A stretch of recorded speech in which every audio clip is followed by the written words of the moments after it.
esse trabalho em parceria com o museu, e para mim é extremamente importante, né, a partir das minhas pesquisas, desde o mestrado, do doutorado e durante, né, esse processo aí de docência, né, sou aí da região, apesar de estar agora em Araraquara, mas sou e continuo tendo muito interesse, né, nas pesquisas, né, e principalmente em se tratando aí da minha história, né, da história da minha ancestralidade.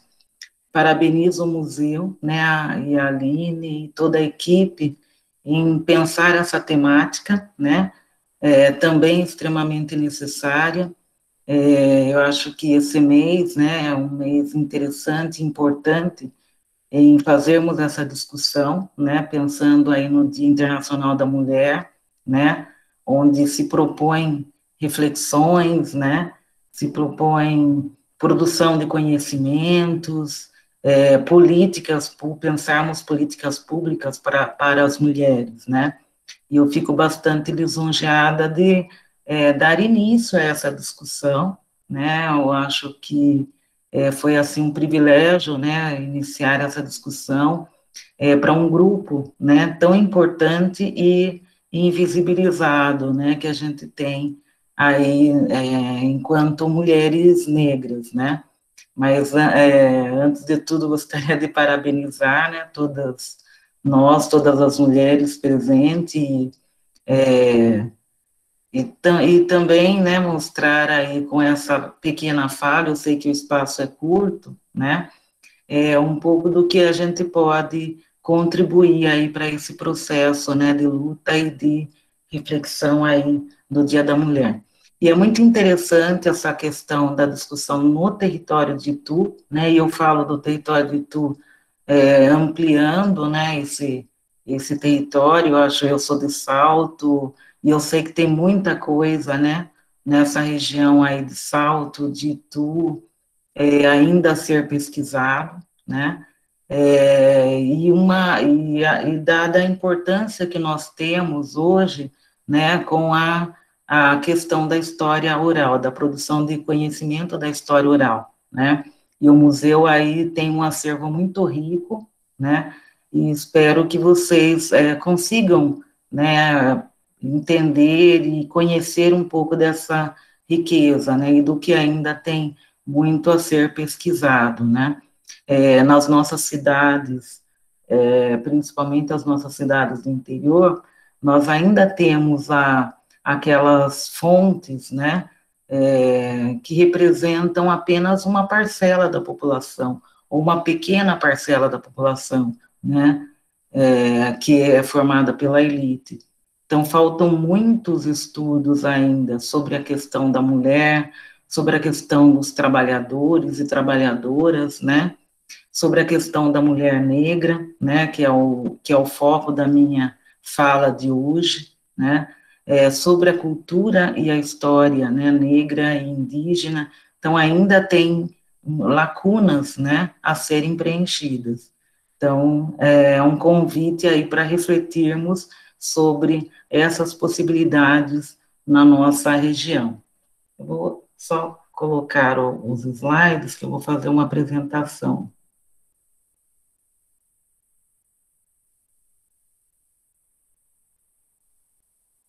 Só gostaria, depois você me avisa, ó, se já está aparecendo ali, por favor. Para mim está tudo bem, acredito que todo mundo, né, gente? Estão vendo bem? Eu vou passar só algumas imagens, né? Eu acho que depois é interessante a gente abrir para conversa.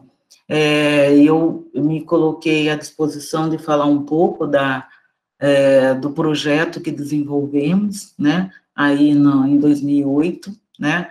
Fora isso, né? Em 2009 eu defendi o meu doutorado, também falando, né, da cultura afro-brasileira, e aí estendi um pouco a região, fui lá para a região de Capivari, de Piracicaba, e percebi aí as possibilidades, né, para a pesquisa, e aí, mais especificamente sobre a questão da mulher, né? Então, nós sabemos aí que, dentro da nossa produção historiográfica, né, a mulher, ela teve um papel, num primeiro momento, bastante invisibilizado, né, e que, no decorrer do tempo, né, com as lutas, principalmente do movimento feminista, das pesquisadoras, começam a surgir, né, as histórias, as pesquisas,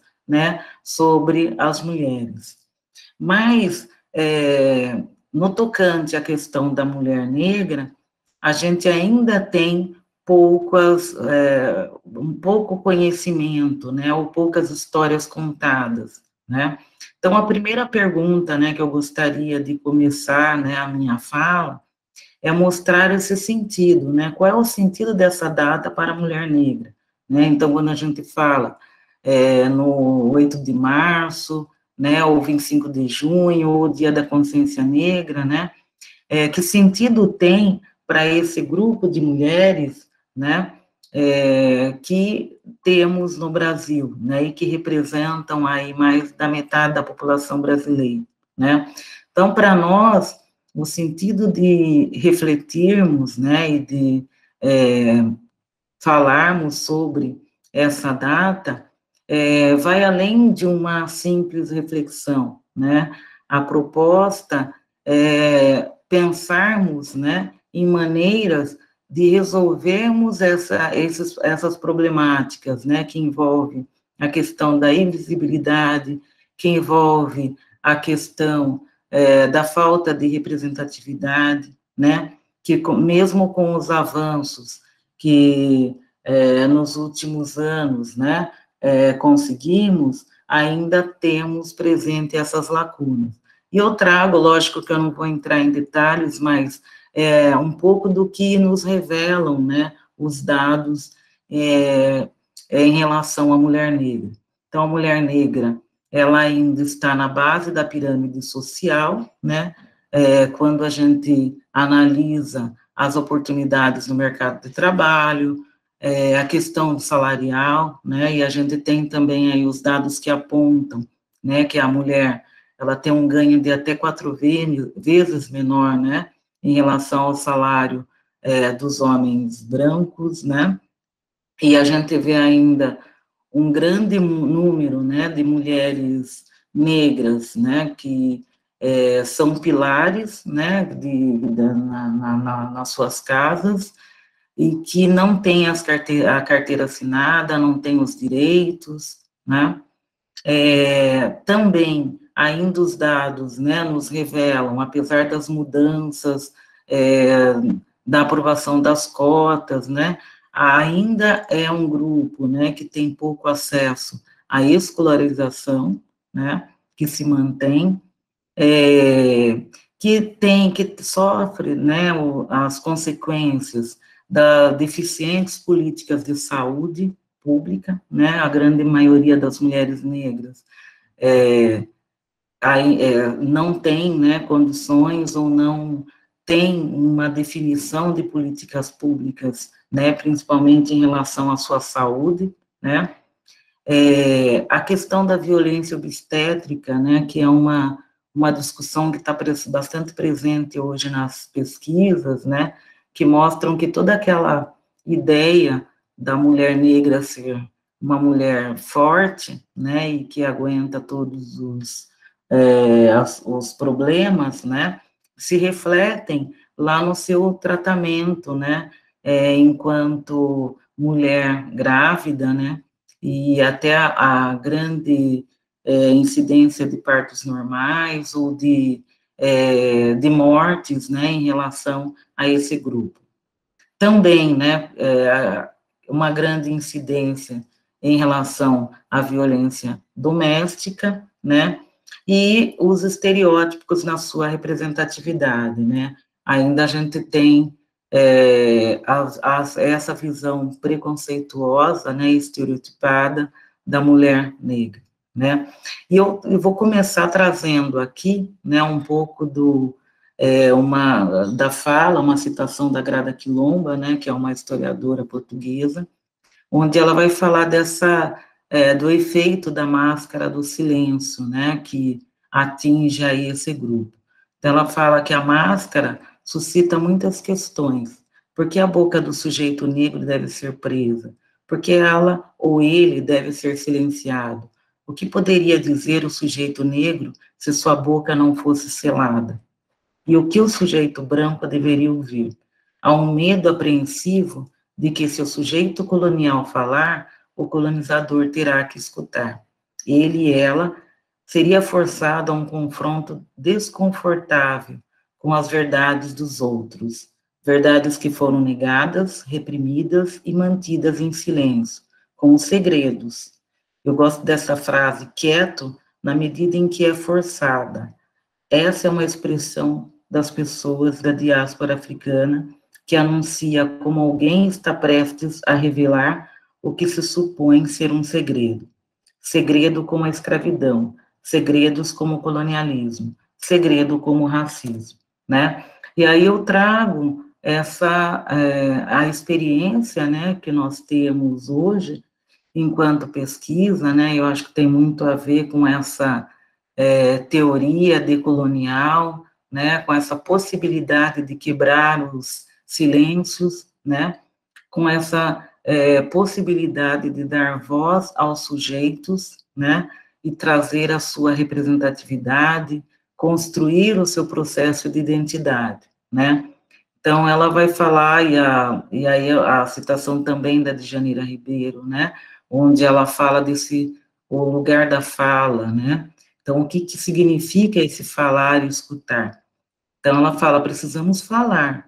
Historicamente, nós, mulheres negras, fomos condenadas ao silêncio, caladas por sermos só um corpo sem conhecimento, porque não tínhamos necessidade a ser supridas, por não sermos humanas, silenciadas por sermos o outro, e com funcionalidades específicas que não incluíam o pensar e o falar, né?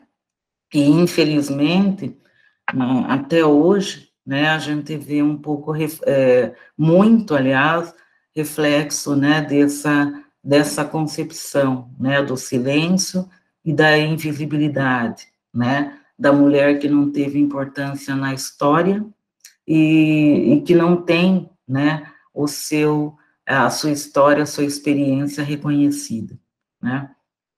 Então, mais para contextualizar um pouco, né, eu gostaria mais de mostrar um pouco das possibilidades, como eu já falei, né, das pesquisas e como nós podemos, né, quebrar um pouco desse silêncio, né, a partir da escuta, a partir das falas, né, e o meu foco é a questão, né, o meu foco de pesquisa sempre foi a questão da memória, né, e da memória oral, né, e eu vou falar, então, de um projeto que nós desenvolvemos em 2008, né, um projeto com parceria com a UNEI, com a empresa de Macamp de Campinas, né, que foi um edital, inclusive, da Unesco, né, e que vai reunir alguns pesquisadores, né, já trazendo um pouco dessa história, né, eu acredito que alguns tiveram acesso, né, à publicação do resultado dessa pesquisa,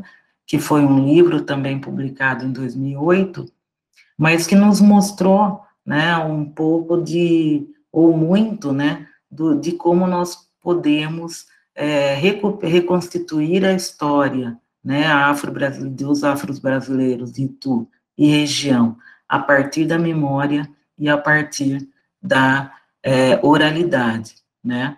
Então, esse projeto, ele tinha como objetivo, né, trazer, né, ou desenvolver estudos históricos sobre a vida e cultura de afros brasileiros em Itu, né, do século XIX e do século XX, e nós tivemos aí algumas temáticas, né, que foram bastante importantes. Então, a primeira, a questão da memória da escravidão em Itu, que foi um tema, assim, que nos permitiu reconhecer, né, e conhecer o rico acervo que nós temos a partir dessa memória. Então, muitas das histórias, né, dos grupos, dos homens e mulheres, né, principalmente os homens e mulheres mais velhos, né, de Itu, ainda guardam, né, em sua memória as histórias, né, que eram contadas. Então, conseguimos, num primeiro momento, recuperar aí muitas das histórias, né, que eram relembradas, em relação à questão da violência, em relação à questão dos lugares, né, de escravidão em Itu, em relação à questão das resistências, né, então foi muito importante, né, trabalharmos aí um pouco dessa memória, dessa temática. Uma outra coisa que percebemos, né, uma outra temática é, que ainda é possível, ou que é possível, né, nessa região, é entender um pouco também a questão das relações de trabalho no pós-abolição. Então, muitas das histórias, né, que foram contadas, tinha como foco central essas relações com o trabalho, né, e aí depois eu vou trazer um pouquinho mais, né, especificamente a questão da mulher, mas de uma forma geral, né, a questão das cestarias, a questão dos trabalhos, né, braçais, os trabalhos públicos, nos trabalhos das primeiras indústrias, né, a gente tem aí um documento bastante rico, né, tanto com imagens, como na questão da memória, né, e da oralidade, e está muito presente, então, em todas as narrativas, né, que nós ouvimos, tinha muito essa questão dessas relações de trabalhos, né, que se davam aí nessa região.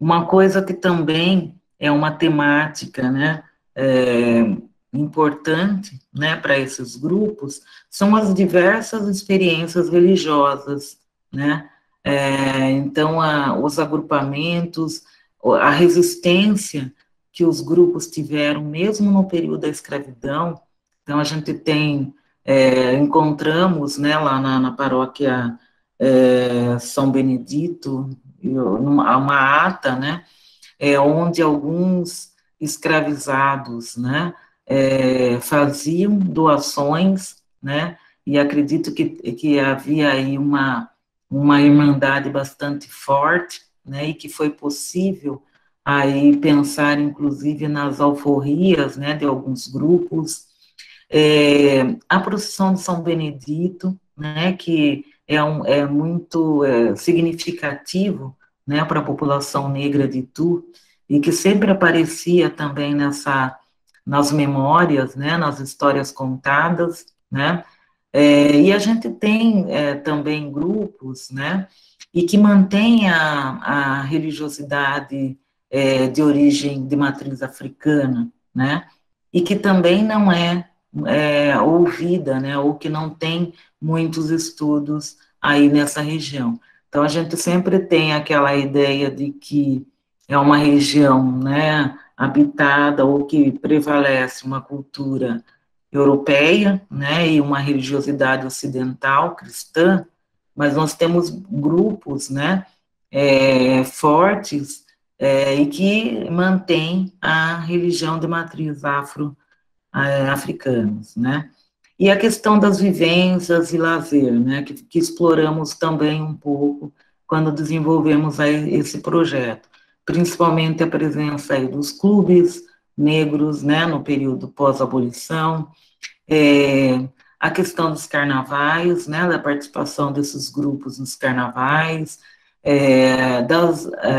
dos locais, né, de lazer, né, como as praças, então nós vimos aí a questão das ruas, das praças, os parques, qual era, né, a diferença e os lugares, né, negros de Itu, por exemplo, os lugares dos brancos, os lugares dos negros, que num determinado período havia uma demarcação, né, muito grande, inclusive a gente ouviu aí em muitas das narrativas, né, aquela história das praças, que um grupo andava dava volta em uma praça, outro grupo em outra praça, que não podiam se encontrar, né? Enfim, foram algumas temáticas, né? Lógico que dentro dos limites que tínhamos na época, mas que ficaram é, muito presente, né? E eu acho que eu sinto ainda a necessidade de dar continuidade a essas pesquisas, né? Nós vimos aí que iniciamos, né, com algumas temáticas importantes, mas que ainda faltam, né, cobrir algumas lacunas. Então, só para, e eu vou, né, a minha fala e depois eu vou exemplificar sobre a questão da mulher, vai ser em cima do que nós fizemos, né, a partir da oralidade, né, das fontes orais, que é uma fonte extremamente importante quando se quer reconstituir a história e cultura de alguns grupos, né, como os povos afro-brasileiros e indígenas. Né, nós não temos fontes, né, ou temos pouco das fontes escritas que retratam e que relatam, né, essa história. Então, a memória, né, a partir dessa memória e a partir da oralidade, é que nós vamos conseguir, né, reconstituir essas histórias. E aí a gente tem, né, eu trabalhei no meu mestrado com processos crimes, né, e que apesar de bem limitado, né, lógico que são documentos escritos, né, e que trazem principalmente uma visão de mundo, né, mais o colonizador, mas se procurarmos nas entrelinhas, também com essas fontes, né, podemos aí recuperar um pouco da nossa história. Né? Então, no mestrado, por exemplo, eu trabalhei com as resistências escravas, né, dos escravizados em Itu, né, e consegui recuperar um pouco as formas, né, que esses negros e negras encontravam para fugir desse processo da escravidão, não só a partir de, não só por meio de fugas, mas de revoltas, de assassinatos, né, de roubos, mas de como eles foram tentando, né, burlar esse sistema. E uma coisa que me chamou muito a atenção pesquisando esses processos, né, e que num primeiro momento, como não era o meu foco, né, eu acabei não aprofundando, né, esse estudo, foi a participação das mulheres escravizadas, né, então sempre apareciam, né, apesar de não ter seus nomes citados, né, não ter o seu perfil descrito, só quando havia, né, fugas e os jornais descreviam, né, um pouco do perfil dessas pessoas, né, homens e mulheres que foram escravizados, mas pouco aparece essa presença feminina. Então, só para exemplificar, né, tem um processo de fuga, né, que envolve um grupo de escravizados da região de Piracicaba e de Itu, né, e que se dirigem ao quilombo do Jabaquara, e nesse processo tem uma descrição bastante importante sobre o papel das mulheres nesse processo de fuga. Né? Eram as mulheres que, além de tomar conta das crianças, né, que cuidavam aí de toda a organização e participavam também nas reuniões de planejamento para esse processo, né? Então, é isso que eu falo que são histórias invisibilizadas, né? E que, mesmo quando a gente recupera, né, as histórias da população negra, ainda assim deixamos uma lacuna quando não trazemos a história de homens e mulheres, né? Um outro acervo, né, uma outra fonte bastante importante são as cartas, muito se tem, né, hoje, de reconstituição dessas histórias a partir das cartas escritas, né, cantos e poesias. Eu acho que a população negra, ela tem na memória, né, uma riqueza das músicas, das poesias, uma coisa também, uma fonte importante, né, os cadernos de receitas, né, as culinárias, onde há essa memória, essa transmissão de conhecimento, né, e principalmente essa transmissão que envolve, né, as diferentes gerações de mulheres, né, e que vão reconstituindo a sua identidade, né, a partir dessa transmissão. E os documentos paroquiais, né, eu trouxe alguns exemplos, mas nós temos mais. Mas me chamou muito a atenção quando desenvolvemos o projeto, também os livros de atos da Irmandade, né, onde tem quem são esses devotos, quais os valores que doavam, quem eram livres, quem eram os escravizados, né, quer dizer, são fontes que estão aí, né, e que podem contribuir para trazer, né, essa história. E aí eu trago um pouco, eu acho que quando nós pensamos no projeto e começamos, né, a organizar como ia ser é, a coleta de dados, nós tivemos um momento riquíssimo, e por isso que eu trago, né, esse momento para essa fala, que foi um encontro dessas mulheres, né, em Itu, lá no pátio da Igreja São Benedito.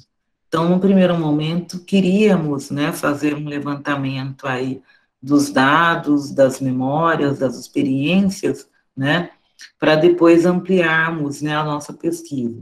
E eu sempre digo que só esse encontro, ele já nos trouxe um material suficiente, né, para a escrita de um livro ou para uma exposição, né. Então, foi um encontro aí das mulheres mais velhas, né, as mulheres negras de Itu, onde elas vão retratar um pouco das suas memórias, né, das suas experiências enquanto mulheres de uma cidade do interior paulista, né, e a partir dessas narrativas orais, né. Então, aqui, lógico que as fotos não tão boas, né, de boa qualidade, mas dá para a gente ver um pouquinho aí das características mesmo, né, dessas mulheres. Muitas delas que foram, ao levantar, né, as suas histórias, foram empregadas domésticas, né, foram cozinheiras, tinham, né, na memória, ou tem, né, não sei ainda, eu preciso até ver quais, né, estão aí, mas muitas delas guardam na memória, né, toda a história da escravidão, né, a partir do que ouviram, né, ou muitas delas têm em sua história, né, é, momentos de violência, né, momento de lutas, de resistências, mas são histórias do cotidiano, né, eu acho que é uma riqueza bastante, é uma riqueza, né, uma grande riqueza, da gente recuperar essa história, né, e que nos possibilita, né, aí a representatividade, né, e a resistência, que uma luta, né, uma perspectiva nossa. Então, essas histórias, né, que nós recuperamos e ouvimos, né, dessas mulheres, elas trazem suas memórias, suas lutas, né, suas resistências, a inserção desses grupos, né, nos movimentos sociais. Então, como que foram aos poucos, né, lutando pelos seus direitos, reivindicando um papel, né, enquanto mulher negra, né, uma participação efetiva, né, na construção e desenvolvimento da cidade, a partir de seu trabalho, né, a partir das ações que faziam no dia a dia. Também são falas, né, que mostram ou que denunciam, né, as opressões relacionadas a gênero, relacionadas ao racismo e à desigualdade social. Então, muita dessas histórias, né, tem como foco, né, essa denúncia, essas denúncias, né. Então, eu trouxe algumas, né, narrativas, eu não, lógico que a gente tem aí muitas, mas eu trouxe algumas para que vocês percebam, né, a importância que tem a ouvir, né, a escuta, né, a essas narrativas. Então, o que contam, né, as mulheres negras de Tu?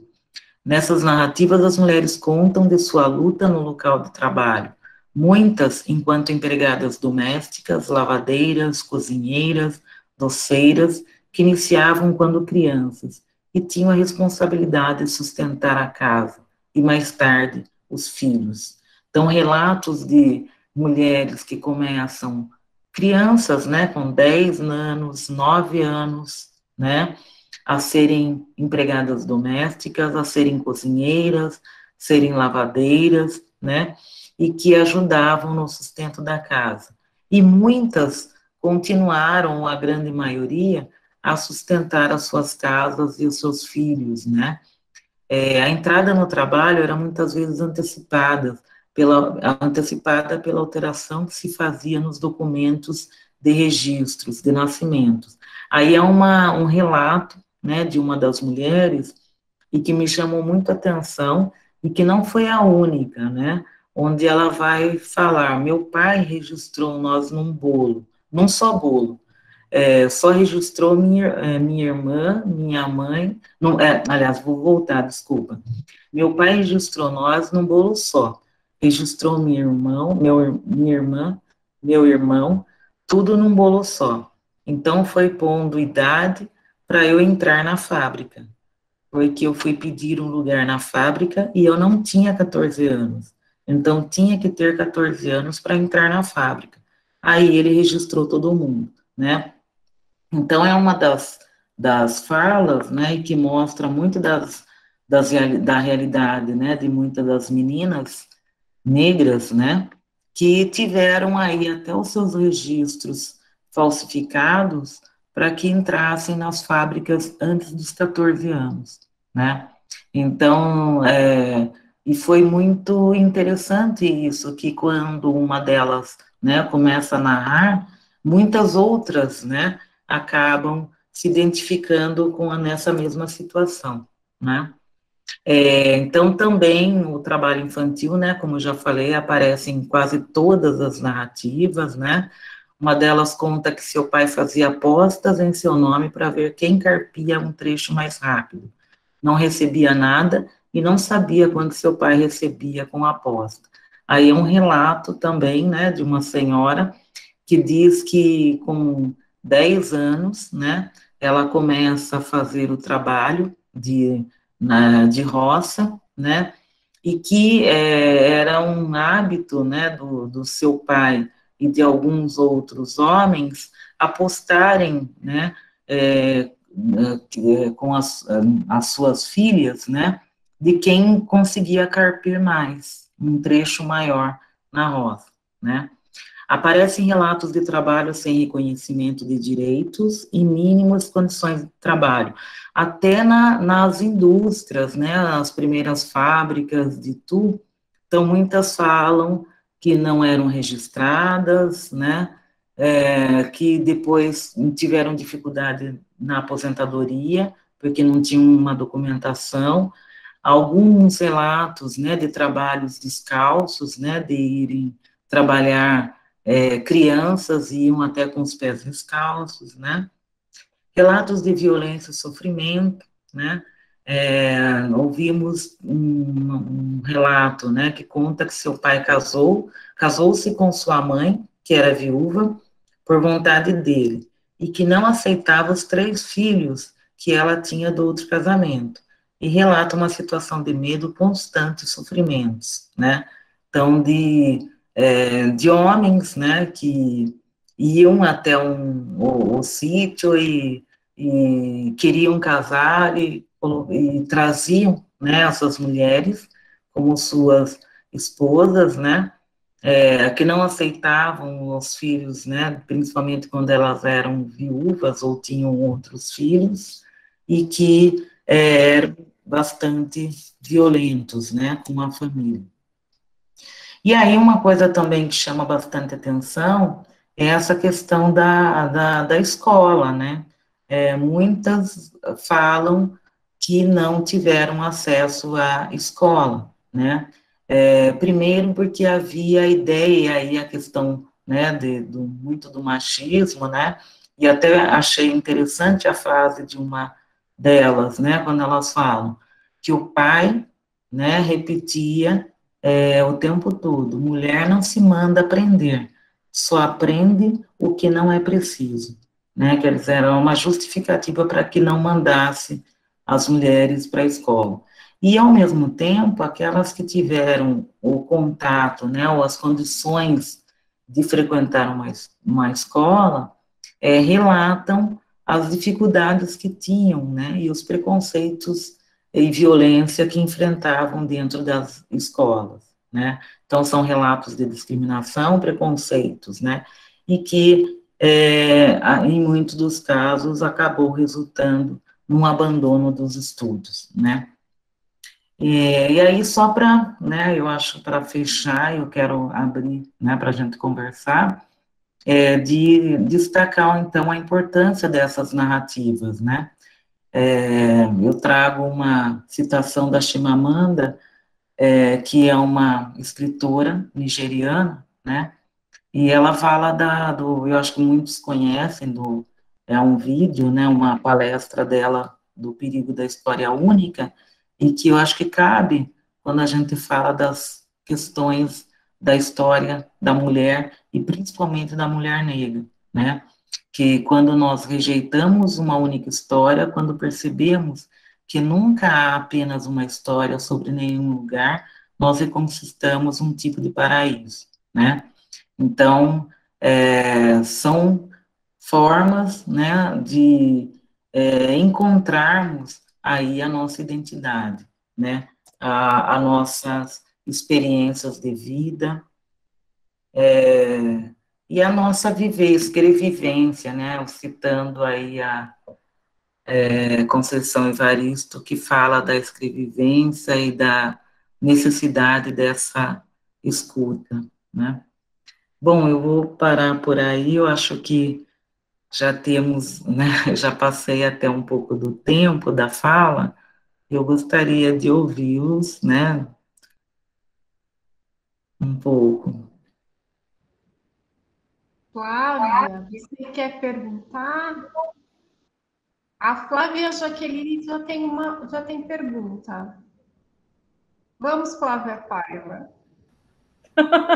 Direto de Bertioga. Olá, tudo bem? Nossa, é muito forte e também um presente escutar, né, Claudete, nesse dia, que se estenda, né, que, enfim, que faça chegar no ouvido também de pessoas que não estão escutando, né? Enfim, muito forte, mas é bom, a gente vai crescendo. Eu fiquei na dúvida quando você começou a falar da fuga das mulheres, né? Não, da fuga, e aí eu fiquei na dúvida, eram as mulheres juntas ou era um grupo? Eu acho que o processo, né, que eu citei, o Sim. processo era um grupo de homens e mulheres, mas é muito interessante que nesse processo existe lógico que dentro dos limites do processo, né, que não tinha muitos detalhes, mas se a gente lê nas entrelinhas, dá para perceber muito o papel que as mulheres tinham em alguns desses movimentos de fuga, né, de se preocupar com as crianças, por exemplo, né, de participar das reuniões, porque havia, principalmente depois, né, de 1850, uma presença já do movimento abolicionista, né, e aí eles faziam todo um planejamento, uma organização com essas fugas, né? Então, até na questão de conseguir alimentos para a fuga, de conseguir alguns bens ou algum dinheiro, né? Então, tinha aí a mulher tinha um papel bastante importante. E fora isso, quando a gente pega a imprensa ituana, por exemplo, né? Que vai retratar nesse período a fuga, né, dos escravizados, a gente encontra muitas, aí individualmente, né, mas muitas notícias sobre fugas de mulheres. E aí descrevendo todo o perfil, normalmente num determinado período, o jornal, ele vai descrever, né, um perfil bem estereotipado da mulher, né,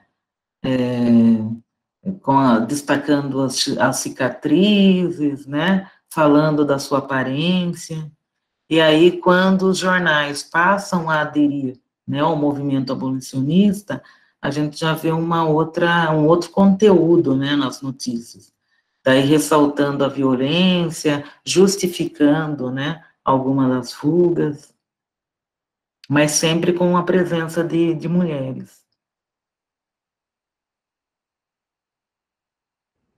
Mais alguém?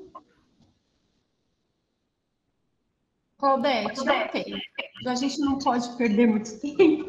Eu tenho uma pergunta sobre a metodologia, né? Na época, como que a gente sabe que a história oral é uma metodologia usada pelas várias áreas de conhecimento, né? Então, eu queria que você dissesse para a gente, mais ou menos, de forma resumida, que eu sei que isso, né, é muita coisa, mas como que foi essa metodologia de trabalho com essas mulheres? Como que foi a seleção para fazer essa roda de conversa e qual a metodologia utilizada na roda? Porque não foram entrevistas individuais, foi na verdade uma roda, né? Então eu queria que você conversasse um pouco com a gente, mesmo porque tem vários aí estudantes, né, do curso de História aqui da região que pode continuar esse trabalho, então acho que é importante. Sim, sim. Então, a metodologia da história oral, né, como eu já falei no início, é uma fonte riquíssima, né, hoje, porque nós partimos aí das lembranças, né, da memória, da oralidade, né, e é muito interessante, aí trazendo para o nosso trabalho, né, para o nosso projeto, essa a história oral, né, a gente, lógico, pode fazer tanto individualmente, né, a coleta de depoimentos, quanto coletivamente. Quando nós definimos o objetivo do projeto, né, que era reconstituir a história dos grupos, né, do grupo afro-brasileiro em Itu, então, o primeiro critério foi a questão da faixa etária, né? Aquelas pessoas que tiveram aí a sua experiência de vida, né? Por mais tempo na cidade, né? Que conheceram, né? Que viveram muito tempo na cidade, que tiveram aí um outro critério, né? Para definir que tiveram uma importância social que se destacasse aí na cidade. Então, a questão a reconstituição, por exemplo, do carnaval e o grupo afro-brasileiro, então foi importante a presença da dona Elvira, né, que era uma senhora que, é, que pulava carnaval, que dançava, que cantava. Então, nós fomos recuperando, né, a partir aí da ligação, né, que esses grupos, ou que essas, né, mulheres, principalmente, tinham com a história do local, tá? E uma coisa que foi né, bastante positivo nesse primeiro encontro e quando a gente fala da metodologia da história oral, né, e isso é importante para a gente desenvolver, é essa questão da socialização das lembranças, né, principalmente nós que trabalhamos, né, com a memória dos velhos, e aí a Ecleia Bose, a professora Olga von Simpson, né, são pesquisadoras do tema, então há aquele apagamento da memória em alguns momentos, né, e quando você traz o grupo, um vai lembrando o outro, então são referências, né, que vão sendo colocadas no grupo, e que vão reativando essa memória. Então, esse foi um ponto importantíssimo, né? Essa reativação da memória, né? Que nós tivemos aí pelo grupo. E as trocas, e isso também permitiu, né? Que ampliássemos a pesquisa. Então, você tem, a partir das lembranças, né? O apontamento de outros sujeitos que podem também contribuir, né? Então, outros nomes, né, que nós nem havíamos previsto no primeiro momento, passam a ser levantados, os objetos, né, uma coisa que é importantíssimo na pesquisa também, e com famílias negras, e eu posso, né, aí falar um pouquinho dessa experiência em Salto, né, quando nós, eu, a professora Lilian, agora eu vi que a Andrea está aqui, né, Andrea, que eu participei, né, enquanto historiadora responsável do projeto. Uma coisa que é muito interessante nessa questão das narrativas orais, também a indicação dos patrimônios do objeto, né? Então, quando se recupera a memória, né, normalmente as famílias negras, elas têm os seus objetos, né, os seus patrimônios guardados, né, e que passam a reconhecer aquele patrimônio como um objeto importante, né. Então, a gente tem muito a ideia de que, principalmente os museus, né, os arquivos, eles guardam objetos da elite, né, que são considerados importantes.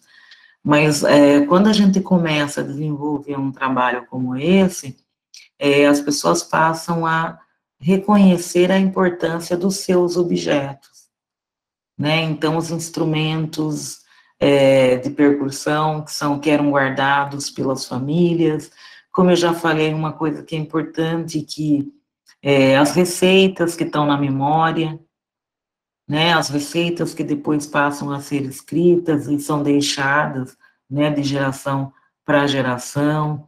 Então, a gente vai conseguindo recuperar, né, esse patrimônio a partir da coleta da memória, da oralidade, né, das narrativas orais. Então, e por isso a importância dessa metodologia, né, principalmente nessas temáticas.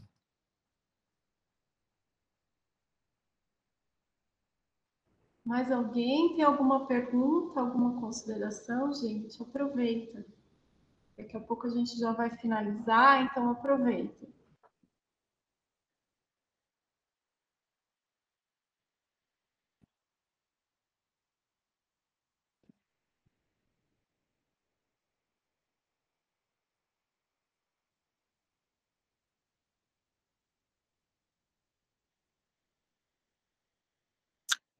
Só para destacar a questão né, uma outra coisa que é importante, e quando a gente fala em invisibilidade, né, e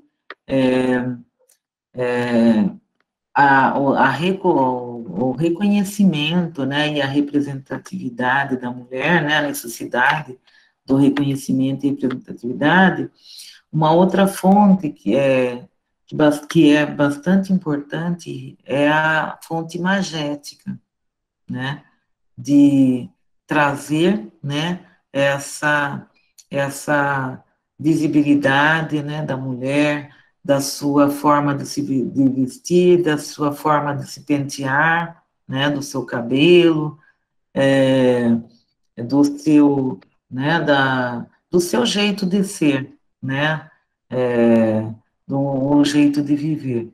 Então, é uma fonte também, né, que nos possibilita aí reconstituir essas histórias.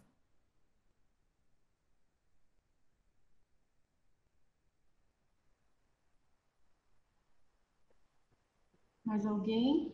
Eu coloquei, Claudete, o seu e-mail aqui Ah, na, sim, sempre.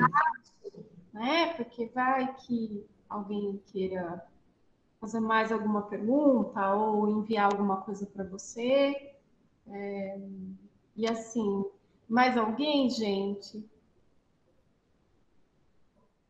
Nós temos aqui a Selma e a Fátima da União Negra Ituana acompanhando, só para a gente lembrar, né? Que E todo esse ótimo. que ótimo, né, Claudete? E elas são muito ativas na cidade. Claudete também sempre presente.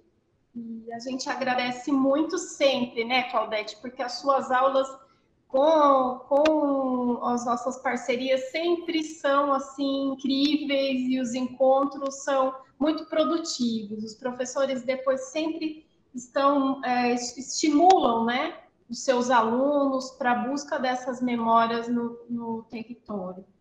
E a gente sabe da importância da sua pesquisa e do seu lugar aqui na cidade. Eu acho que você abrindo esses encontros foi assim muito, muito bom, principalmente de buscar aí essa pesquisa tão importante que é essa roda de conversa, né? Essa roda de conversa que, infelizmente, muitas dessas mulheres não estão mais conosco, a gente sabe, mas que existem outras mulheres que nós precisamos continuar ouvindo aqui, né? Temos aqui a Selma e a Fátima também sempre presentes aqui nos nossos espaços dos museus, né? Mas temos muitas outras que ainda precisam, né, Sim, sim. falar, né? E E serem uma respeitadas. coisa, uma coisa que agora, né, que favoreceu também o desenvolvimento do projeto, e que é importante hoje, é o que a lei, inclusive a lei 10.639, né, que obriga a história da África e afro-brasileira e indígena, né, é, e uma orientação, né, dessas diretrizes é essa possibilidade de parceria com os movimentos sociais, né? Então, vocês têm aí, né, em Itu, a UNEI, né, que é um movimento social e que tem aí o seu acervo, né, as casas, né, religiosas, né, os grupos de religiões matrizes africanos, os grupos de capoeira, então, essa parceria, né, esse diálogo com esses grupos de movimentos sociais enriquecem muito nossas pesquisas. Nós não temos, né, essa fonte, né, esses documentos nas grandes bibliotecas, não adianta a gente procurar, né, e nem nos arquivos. A maioria, então, nós temos que buscar nesses grupos, né, e esses grupos são importantíssimos para essa reconstituição, né, e produção de conhecimento. Então, a produção de conhecimento sobre a história, né, do negro, e principalmente da mulher negra, né, tem que ser feita em parceria com esses movimentos sociais, né, são esses grupos que nos fornecem, né, essas fontes. Então, eu trabalho, né, aqui na Unesp com o ensino de história, e prática de ensino de história para o curso de pedagogia, né? E a gente discute muito isso, principalmente os professores dos anos iniciais também, né, que trabalham com ensino de história local, às vezes, e que percebem essa falta das fontes escritas, né? Então, a necessidade, né, de pensar pedagogicamente, pensar enquanto produção de conhecimento, né? E essa é a importância da parceria com esses grupos, né? Agora, para finalizar, eu acho que a gente só tem mais uma pergunta, Claudete. Eliel, ele coloca: eu gostaria de saber como o relato oral é modificado pelo conceito de microhistória, ou a memória só se legitima quando confirmada pela memória social. De, por exemplo, né, mulheres que narram experiências em comum. O relato oral modificado pelo conceito de microhistória, ou se a memória só se legitima quando confirmada pela memória social. É uma discussão bastante interessante, né?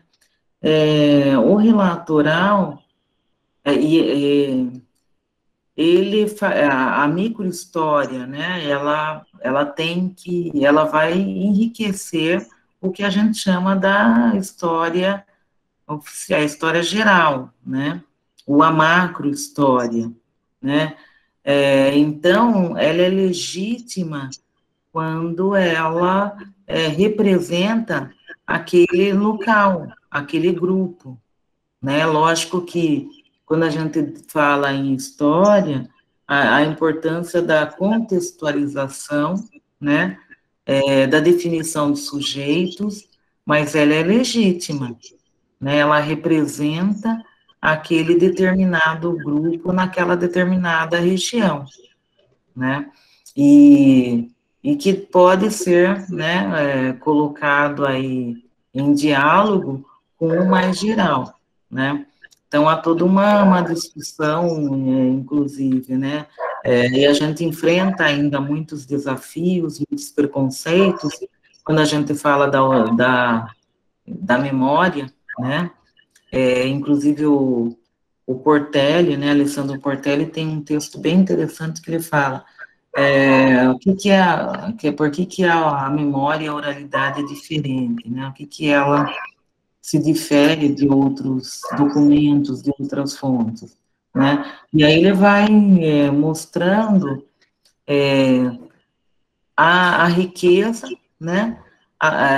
Que tem, né, a memória, apesar de ter a seletividade como qualquer outro documento. Então, quando as mulheres contam as suas histórias, né, elas contam a partir de uma seleção, né, assim como o, é, o escrivão selecionava e escrevia algumas falas, né, e nem todo relato era escrito, assim como o jornalista faz uma seleção, né, ao organizar aí a notícia.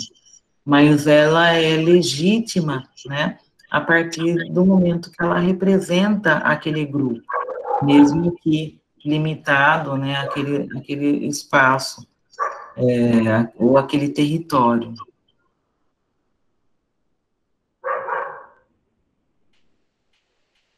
Não sei se eu consegui responder. Acho que sim. Se ele como ele talvez ele queria, sim.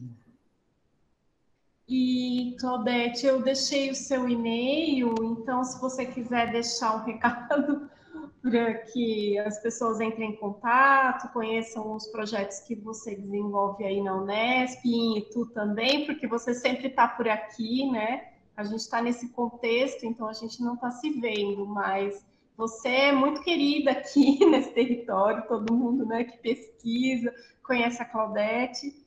E espero que a próxima oportunidade a gente consiga, né, que estejamos todos juntos, né, festejando mesmo essas pesquisas tão importantes, né, Claudete? E eu Com agradeço certeza. a presença de todos, né? Dia 14, então, nós temos um outro encontro. Começamos muito bem com a Claudete. E muito obrigada. Até domingo. Claudete, você finaliza hoje à noite. Que ótimo. Então, eu agradeço também a presença de todos, tá? Espero ter contribuído aí para uma reflexão, né, uma breve reflexão sobre a questão aí da mulher. Eu acho que tem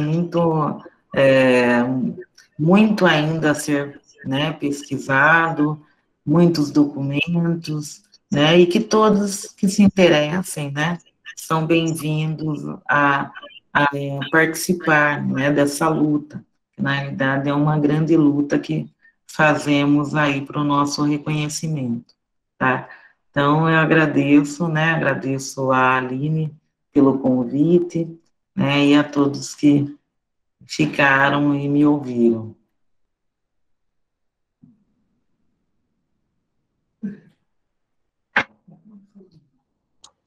Obrigada, boa noite.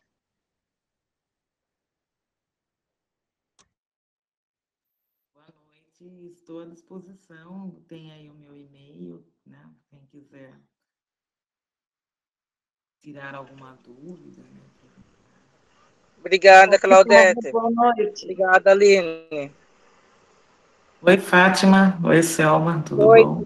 Beijo, Tudo Fábio. bem? Valeu, obrigada pela fala, tá, Claudete? Obrigado por citar o livro, por citar o Ney. Agradeço, em nome do Ney também, eu agradeço, né, a sua fala, como sempre, maravilhosa. Valeu pela sua presença no dia de hoje, enriqueceu bastante o pessoal. Obrigada, Aline. É bom saber, eu que agradeço, estamos aí sempre, tá? Vocês estão Valeu. continuando o trabalho aí, então é bem rico. Valeu, brigadão, Cláudio.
Oi, Aline, tchau, então, agradeço pelo convite. Claudete, sua querida. Gente, você vai Nossa, precisar de mais alguma coisa? Foi ótimo, Claudete. As pessoas não, amaram. Você viu? Deixa eu eu ver. não, eu tô com um problema